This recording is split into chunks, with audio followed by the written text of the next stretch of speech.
we're winding back, Jace, so you've got your adjustments down to 2 fingers underneath.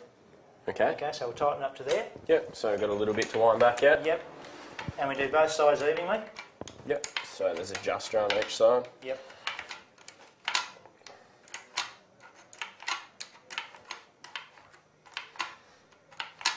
Chain's starting to take up now, so we'll just do the other side now. Okay.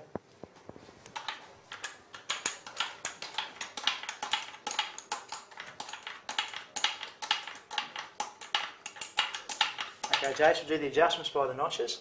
Okay, so that's these marks here, yes? Yep, those marks here in the swinging arm.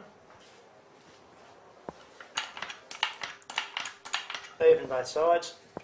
Look at our adjustment. Yep. A little bit tighter.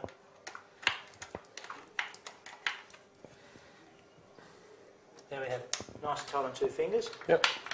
Even it up.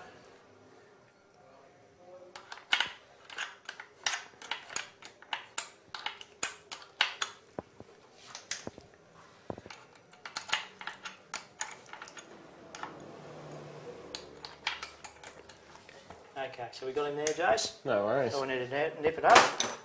So what's the importance of having a nice tight chain, Bob?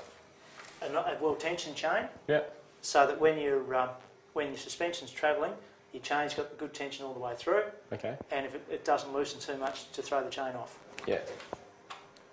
Sounds good. That's what we like. Okay, now I've got a little tip for you, Jace, when you're doing them up. Yep. It's always a good thing. Put a screwdriver in the sprocket, between the sprocket and the chain. Okay. Wind him back so it pulls the axle, everything nice and tight forward. Yep.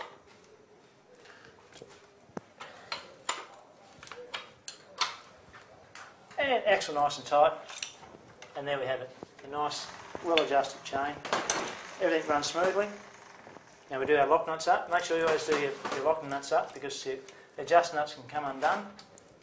They can move forward, under braking, your axle can come forward, your chain will come loose.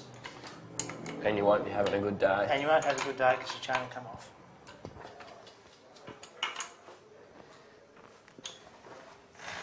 All done, Jace? Excellent. Okay.